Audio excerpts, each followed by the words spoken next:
Assalamualaikum warahmatullahi wabarakatuh. Perkenalkan, saya Aisyah Nur Latifah dengan NIM 1242030008. Dibuatnya video ini adalah untuk memenuhi tugas ujian akhir semester mata kuliah Sejarah Peradaban Islam.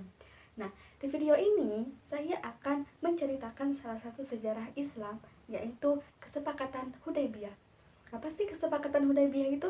Nah, Kesepakatan Hudaybiyah adalah perjanjian damai antara kaum muslimin dan kaum kafir Quraisy.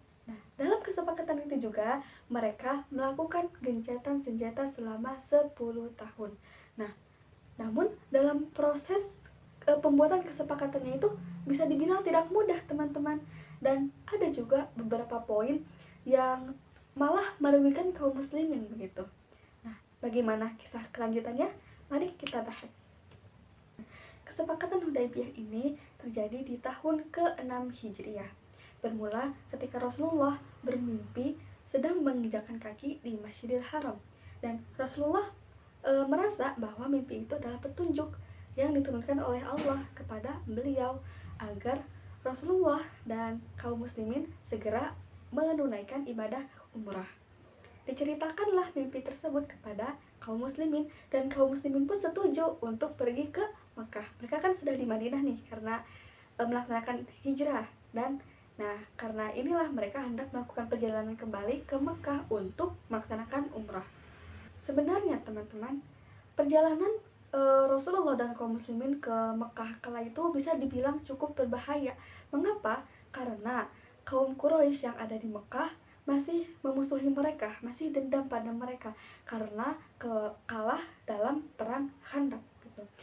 Namun meskipun begitu, Rasulullah tetap memutuskan untuk pergi ke Mekah dan melaksanakan umrah.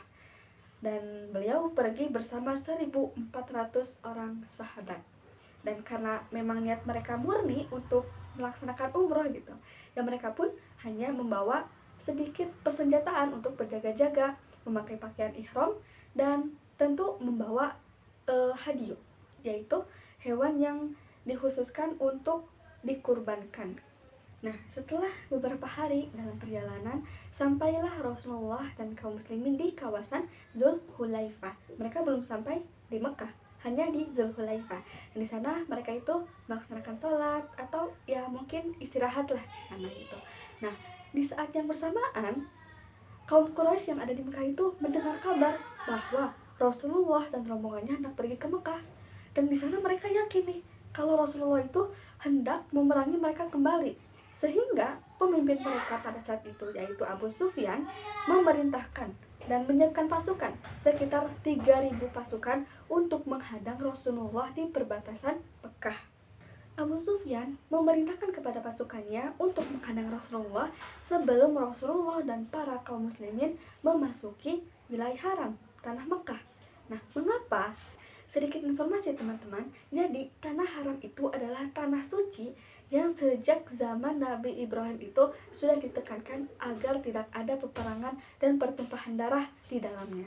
Dan kaum Quraisy meyakini hal tersebut. Karena itulah mengapa pasukan Quraisy itu hendak menghadang Rasulullah sebelum Rasulullah sampai di tanah haram. Karena apabila Rasulullah dan para kaum muslimin sudah menginjakan selangkah saja kakinya di sana, ya kaum Quraisy tidak bisa apa-apa, tidak bisa memerangi mereka karena khawatir adanya pertumpahan darah.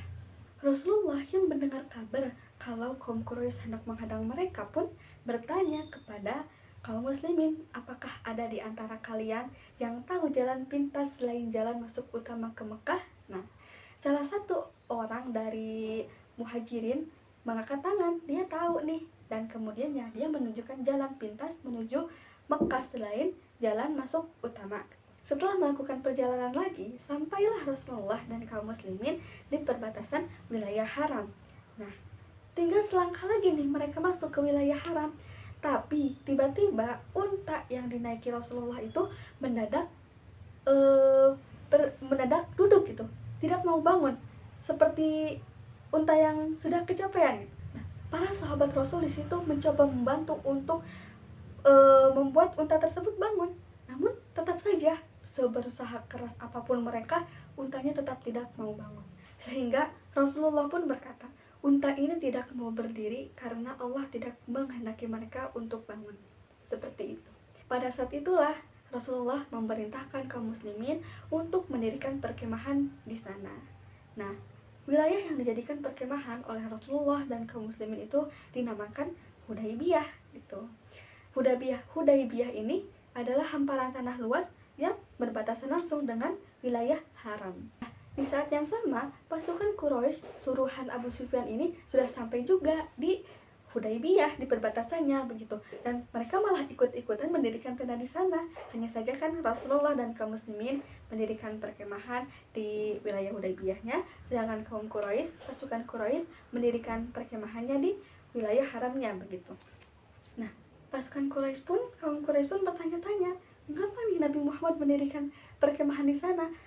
Mereka mau perangkah atau ternyata memang benar-benar mau umrohkah? Nah, untuk membuktikan prasangkanya, mereka mengutus salah satu dari mereka, yaitu Hudail bin Warqa, salah satu petinggi dari suku Huzail. Gitu.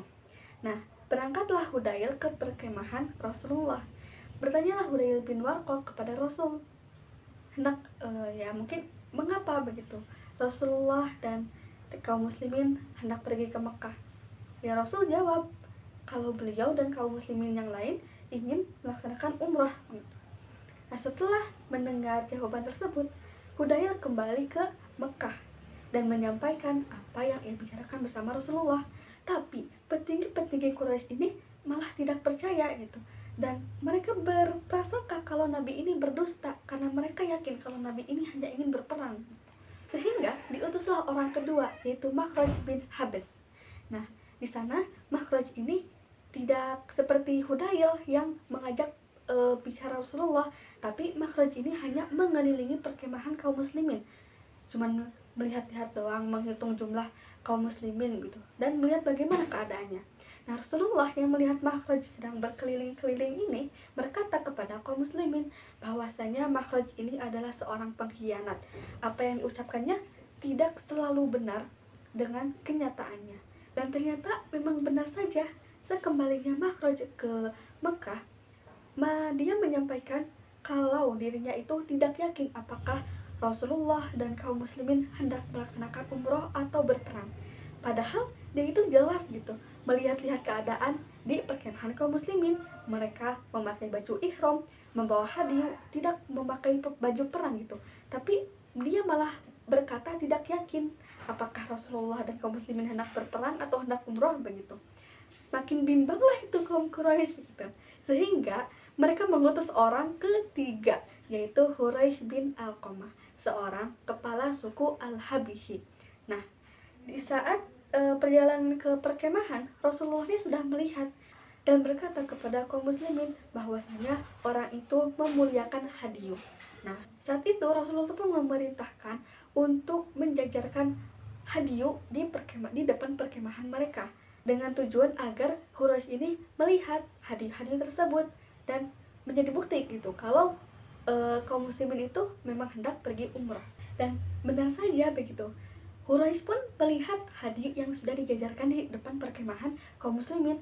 Nah, tanpa berkata apa-apa, Quraisy pun kembali ke Mekah dan berkata kepada para petinggi Quraisy bahwa Rasulullah dan kaum muslimin memang hendak melaksanakan umrah tanpa ada niatan berperang, karena ya kaum muslimin itu membawa hadiah, tidak mungkin kan ada orang yang mau perang tapi malah bawa hadiah begitu.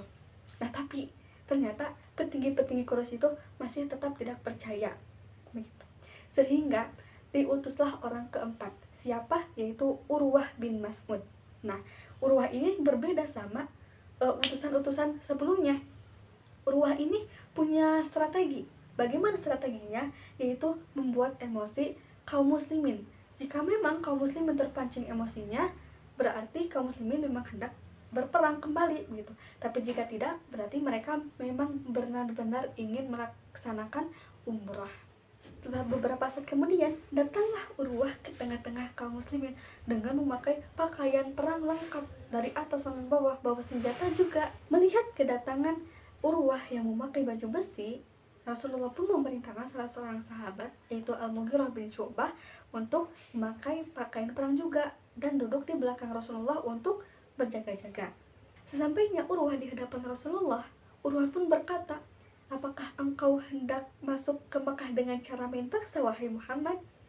Kata Urwah, "Tentu tidak, demi Allah, aku hanya ingin melaksanakan umroh," jawab Rasulullah. Kemudian Urwah pun berkata lagi, "Jika engkau memang berniat memerangi kaum Quraisy, sungguh engkau akan ditinggalkan oleh pengikutmu yang dusta ini." Nah, mulai itu Urwah memancing emosi kaum muslimin dan para sahabat di sana. Dan benar saja, Abu Bakar itu terpancing emosinya. Ia tidak terima kaum muslimin yang ada di sana itu disebut pendusta. Tapi untungnya Abu Bakar ditenangkan oleh Rasulullah. "Tenanglah Abu Bakar."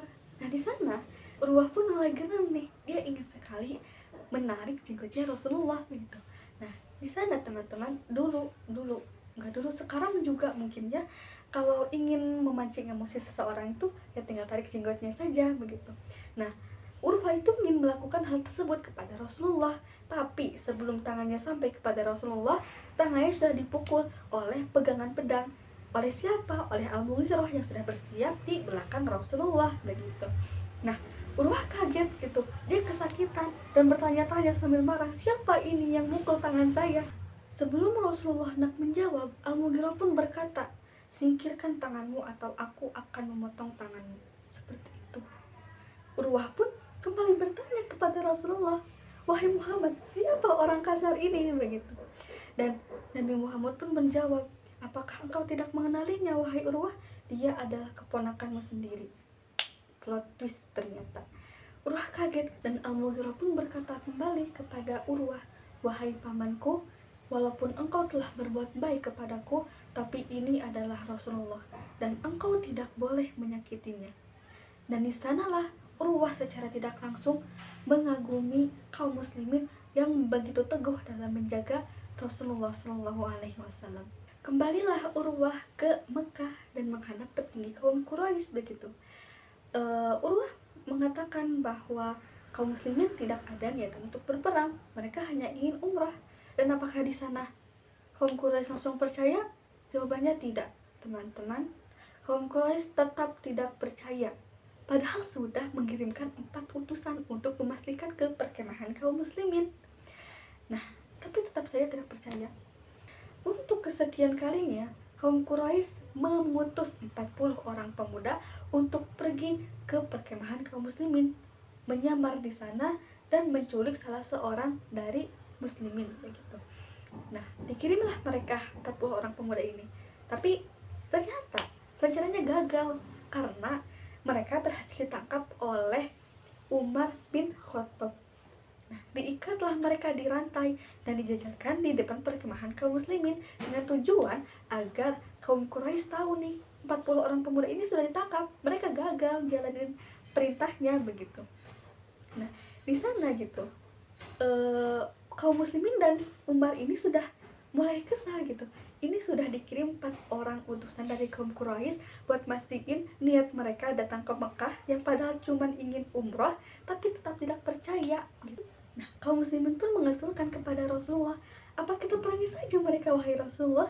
Saking geramnya gitu. Tapi dengan bijaksananya Rasulullah pun menjawab, "Tidak, kita tidak akan memerangi mereka dan tidak akan menyakiti mereka."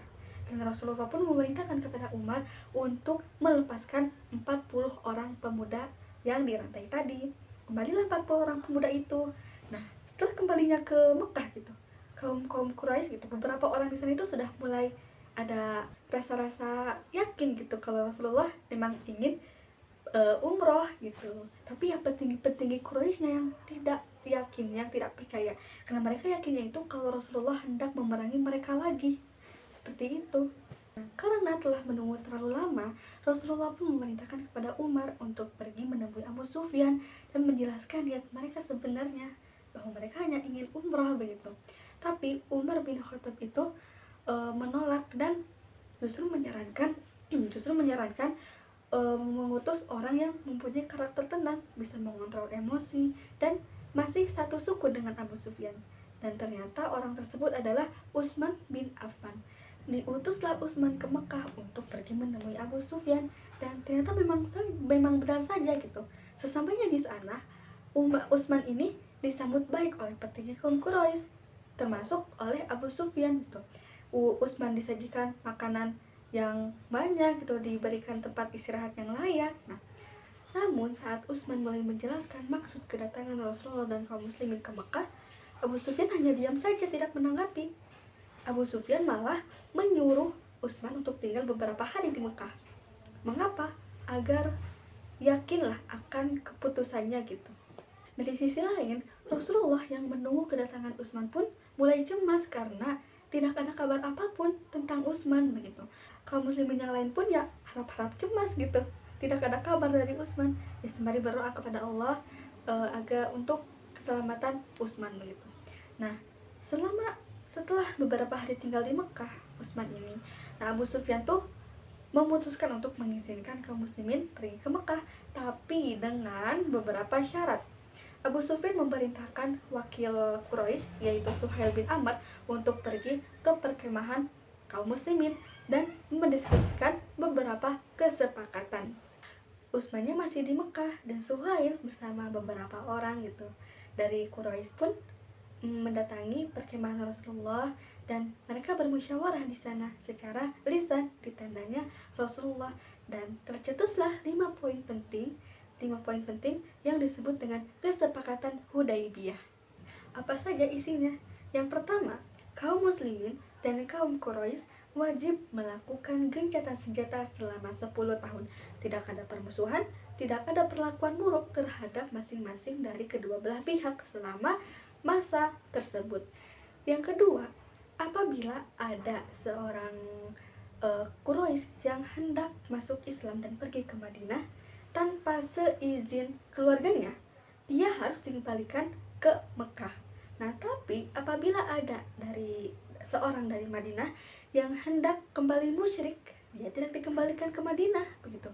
Nah, yang ketiga, suku-suku Arab yang lain diperbolehkan memilih apakah mereka ingin menjadi sekutu Quraisy atau ingin menjadi sekutu Muslim. Dan yang keempat, kaum muslimin tidak diperbolehkan masuk Mekah tahun ini, tahun 6 Hijriah itu. Nah, mereka baru diperbolehkan masuk Mekah di tahun depannya, di tahun 7 Hijriah. Tapi itu pun hanya selama 3 hari, tanpa membawa perlengkapan perang apapun.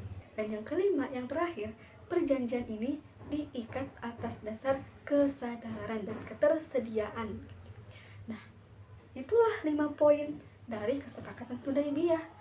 Nah, di sana kaum muslimin pun sedikit ragu gitu, karena isi perjanjiannya, isi kesepakatannya itu malah merugikan kaum muslimin. Tapi Rasulullah pun menenangkan bahwa ini adalah pilihan yang terbaik gitu. Nah, di sana memang sebenarnya kaum muslimin itu cukup berat untuk setuju dengan isi perjanjiannya, karena sangat merugikan sekali kaum muslimin. Mengapa? Karena kaum Quraisy gitu yang ingin masuk Islam tanpa izin keluarganya, ya dia tidak akan bisa begitu. Karena seperti kasus dari anak Abu Suhail sendiri yang hendak ingin masuk Islam, tapi karena tidak diizinkan oleh Abu Suhail selaku ayahnya begitu, ya dia tidak bisa masuk Islam seperti itu. Dan memang itu pun sedikit berat bagi kaum muslimin, padahal ada loh seseorang yang begitu inginnya masuk Islam, tapi karena kesepakatan ini sudah dibuat, ya mereka tidak bisa apa-apa seperti itu. Di tahun ke-8 Hijriah, kaum Quraisy ini melanggar isi perjanjian kesepakatan Hudaybiyah. Salah satu sekutu dari kaum Quraisy yaitu Bani Bakr menyerang Bani Khuza'ah yang merupakan salah satu sekutu kaum muslimin. Nah, kaum Quraisy ini membantu Bani Bakr secara diam-diam. Nah, padahal kan di perjanjian yang pertama harus melakukan gencatan senjata, tidak ada peperangan, tidak ada kekerasan gitu. Dan ini artinya kaum Quraisy ini melanggar isi kesepakatan Hudaybiyah. Nah, setelah mengetahui pelanggaran tersebut, Rasulullah pun mulai menyiapkan 10.000 pasukan, ya sekitar 10.000 pasukan, dan berniat pergi ke Mekah untuk melakukan Fathul Mekah atau pembebasan kota Mekah. Nah, teman-teman, begitu banyak hikmah yang bisa kita petik dari kisah kesepakatan Hudaybiyah ini. Apa saja? Yang pertama, kita harus selalu bersabar walaupun banyak tantangan yang datang gitu. Seperti Rasulullah dan kaum muslimin gitu, yang sudah niat lillahi ta'ala untuk beribadah, tapi ada saja gitu cobaannya di perjalanannya tuh, sampai ya akhirnya mereka tidak jadi melaksanakan umroh di tahun itu. Nah, dan ada juga hikmah kebaikan yang bisa kita teladani dari sifatnya Rasulullah SAW, yaitu rahmatan lil alamin atau cinta kedamaian. Beliau kesampingkan rasa amarah yang ada kepada kaum Quraisy karena banyak sahabat yang sudah gugur dan mati gitu di tangan kaum Quraisy, dan beliau dengan lapang dada mau menerima kesepakatan damai dengan kaum Quraisy. Masya Allah. Baik, cukup sekian kisah yang bisa saya sampaikan. Semoga dari kisah ini kita bisa mengambil banyak pembelajaran untuk kehidupan kita ke depannya. Terima kasih dan mohon maaf atas segala kesalahannya. Wassalamualaikum warahmatullahi wabarakatuh.